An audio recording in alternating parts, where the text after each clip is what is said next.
This is my second recording. I posted a recording last night, and you know, while it was good, I have really thought about it, and first of all, my name is Kim, and I have been a registered and voting Democrat for my whole voting life. I am 46, and I've always thought of myself as a very social justice driven, compassionate human. I'm all of the social issues that the Democrats purport to care about have always mattered to me. Equality matters to me.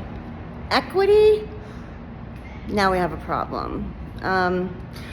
So in my message last night, what I shared was all of the things that have just fully turned me off from the Democratic Party, like the law, like they're trying to take away free speech. They are race hustling, gender hustling, and if you know the story Harrison Bergeron from Kurt Vonnegut, this is the way I see our future becoming if we continue on in this capacity. People might say it's conspiracy theory. I think it's very real, and it's very terrifying to me. I work in a city that happens to be a sanctuary city. It has a very liberal, leftist mayor, and what I can say about that is that I've seen the decline of this city rapidly happening in front of my eyes. I see some of the same young girls going to the town hall, meeting men, and going inside to get marriage licenses. And then as employees telling us not to question that. It's very scary. And so that's what I want to talk about. I fully was indoctrinated, and during Trump's, last run as president, I couldn't even stand to listen to him. I bought into every single thing that the media was telling me. I've since, because nothing was sitting right with me about this Harris-Biden, whatever you call it, term, 4 years almost that they've been in office, the wars, the fact that I work at a job where I am making the most money hourly that I've ever made in my life. And when I tell you I am the brokest I've ever been, I'm not lying. Like, I'm at $0 every single day the night that I'm about to get paid again. There's something very wrong here. When I stopped, so I was not happy with what was happening within this administration. I stopped listening to news. I stopped watching the 24-hour news stations. And then I found Bobby Kennedy. And when he speaks, it lights me up. It fuels me, and it makes sense to me, everything he's saying. And to watch him be labeled all of these crazy terms, and then to hear people that I used to be able to talk to freely, to hear them question me on why I like him, and then to say the same regurgitated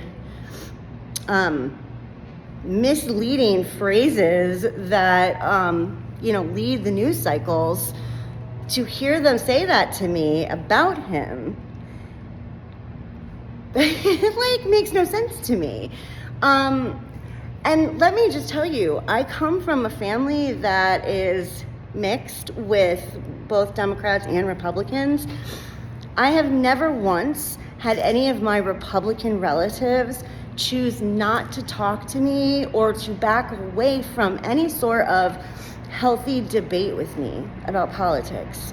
But once I decided to stand by Bobby Kennedy, help his campaign, I started to volunteer, and then once he threw his support behind Donald Trump, that was when all of the Democrats, friends and family members, or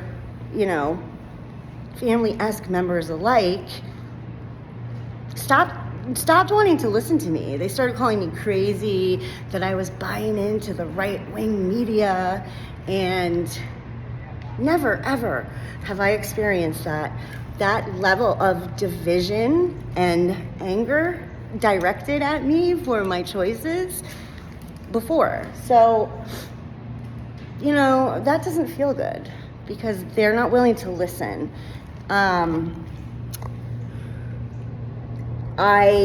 Now listening to Donald Trump, because I took myself out of the rhetoric and I stopped allowing those statements to fill my head.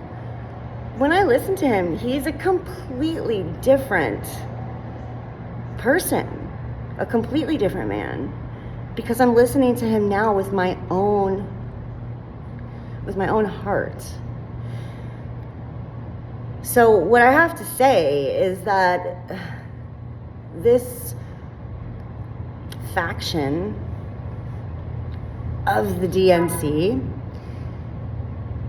is brainwashing people. It's like a cult. And when I watch Kamala Harris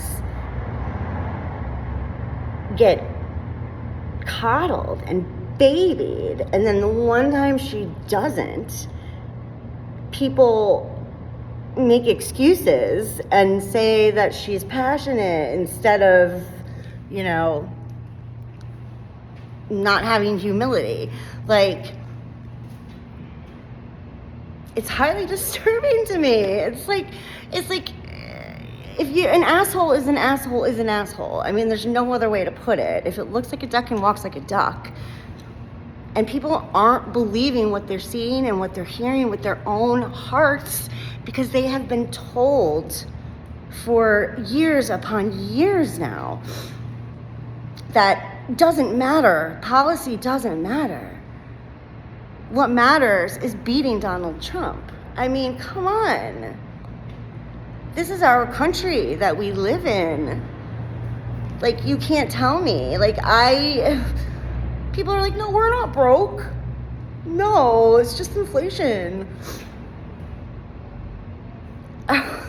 It defies logic. And my biggest point is that we are all divine human beings. We all have divinity inside of us. And when you are listening and when you're fueled by hatred, you exist in fear. And fear is the biggest commodity or the biggest currency that people in power have. So by having we the people existing in this state of fear and anger and lack and victimization, when we exist like this, we give them our power. When we hear people like Jay-Z or any one of these other celebrities who are the new religion to people, and we just blindly follow them, how is a man that is a billionaire because he was on, I don't know, I saw him on something, and he was asked, like, well, you know, people are saying that the Democrats are, you know, making people have less money. And then Jay-Z said, oh, money doesn't matter. Don't you want to live in an environment where you can have happiness? You can be who you are? You can't be who you are. And that's not even my biggest problem with what he said. My biggest problem with what he said is, it's easy for someone who has all this money to say that money doesn't matter, but it is so out of touch and so appalling to me that he would say that money doesn't matter. First of all, money should matter to everybody, and we are all worthy of it. And when you have people who feel like money buys time freedom. That is freedom.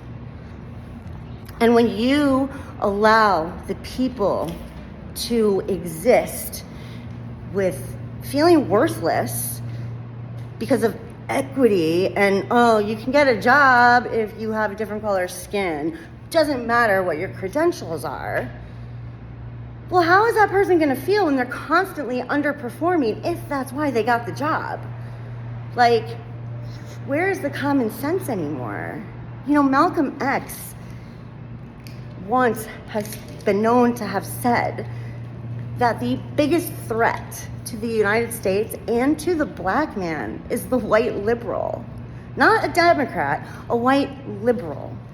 Because they are using minority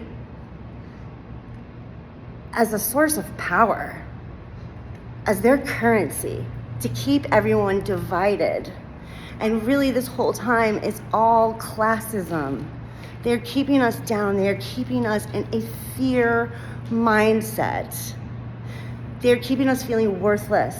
And when you put out that vibration, you get that back. We are all worthy.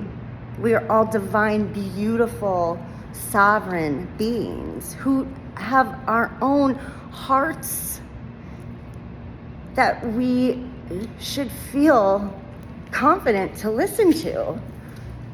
And right now, we are so medicated up because of the food we eat that our bodies are the opposite of clean. And when we have clean bodies, we have an antenna to energy, to the energy field all around us. I just want to get back to love and forgiveness and hope. And I believe fully that we can get there if we get the Unity Party, Donald Trump, Tulsi Gabbard, and Bobby Kennedy into the White House. Because we didn't have any wars under Trump's first run at it, and I feel safe with Bobby Kennedy, you know, looking out for me and all of us. Follow the money and question everything. Trust yourself enough to know that you are worthy of asking questions and your voice does matter. But lead with love,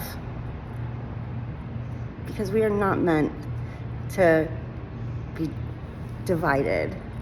We are meant to be connected, and we are all one. We are all mirrors of one another. So let's start reflecting one another's goodness and greatness. I love you all. I love this country, but I want this country to be represented by someone who will make her feel worthy again.